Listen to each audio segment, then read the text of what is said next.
Ito mainit na balita. Kiefer Alas, tinawag na Luka Doncic ng sikat na NBA legend at dating coach ni Kobe Bryant. Bakit kaya? Nagpapahiwatig na nga ba si Alas na may invitation siya na maglaro sa US after ng huling taon niya sa Lasal? Pero bago yan, like and subscribe lang mga kabady para sa latest basketball news and highlights. Sa loob ng 6 na araw, nagtagisan ng galing at puso ang pinakamahuhusay na under-19 players ng bansa sa ginanap na NBTC Basketball Tournament dito sa Pinas. Dito natin nasaksihan ang kinabukasan ng laro sa Pilipinas at isa sa pinakamatinding pangalan na lumutang, Kiefer Alas. Sa championship game, bumida si Alas sa pamamagitan ng 20 points, 2 rebounds at 2 assists.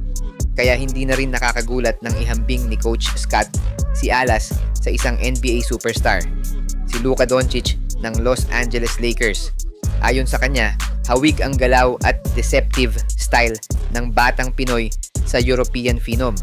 Yung tipong akala mo daw hindi makakalusot pero bigla ka na lang napag-iwanan.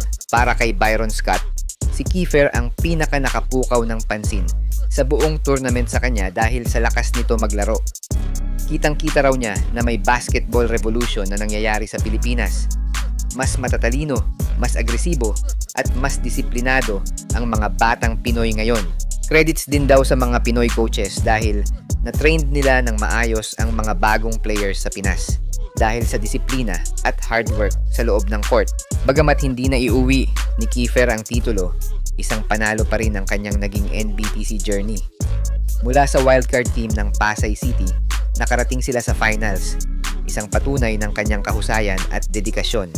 Ayon naman kay Alas, umpisa pa lang daw to ng kanyang basketball journey at nag-iwan pa nga ng katagang on to the next na nagpapahiwatig nga ba ng mga invitasyon abroad. Ano sa tingin nyo?